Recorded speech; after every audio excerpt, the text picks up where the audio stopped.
Βρισκόμαστε στο περίβολο του Βυζαντινού Μουσείου Θεσσαλονίκης.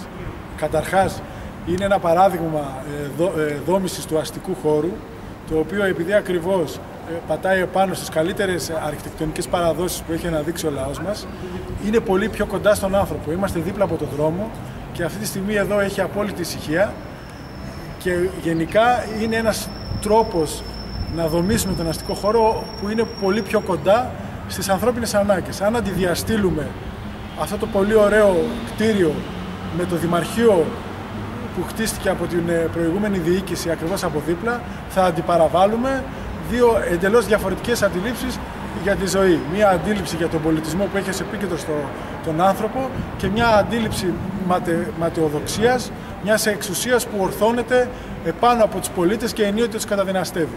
Γιατί βρισκόμαστε εδώ? Για να αναδείξουμε ακριβώς το πώς η πολιτιστική κληρονομιά αυτής της πόλης μπορεί να παίξει σημαντικό ρόλο στο μέλλον της. Μιλάμε για τη Θεσσαλονίκη ως παγκόσμιο κέντρο των Βυζαντινών και Βαλκανικών σπουδών.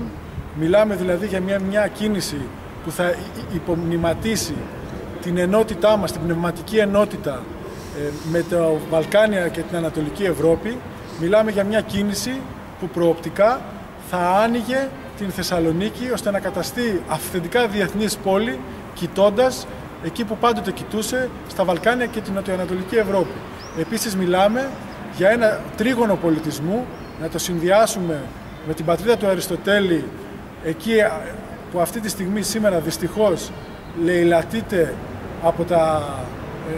από το χρυσό, από τα συμφέροντα του χρυσού, αντί να την αναδείξουμε σε παγκόσμιο κέντρο αρχαίας ελληνικής φιλοσοφίας και να εκτοξεύσουμε τη βορειοανατολική Χαλκιδική στο πολιτιστικό στερέωμα, τη μεταβάλλουμε, όπως έλεγε το τραγούδι, τώρα πετάνε τα αποτσίγαρα οι τουρίστες και το καινούργιο πάνε να δουν διηλιστήριο.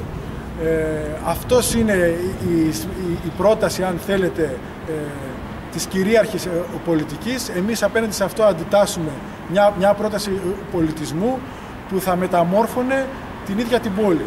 Ενδεικτικά να αναφέρουμε τι θα σήμαινε για το φεστιβάλ κινηματογράφου εάν γινόταν η διοργάνωση, η πύλη της έκφρασης της κινηματογραφικής του βαλκανικού χώρου, της έκφρασης κινηματογραφικής της Ανατολικής Ευρώπης, αν γινόταν η πύλη όλης αυτής της παραγωγής προς ολόκληρο τον κόσμο.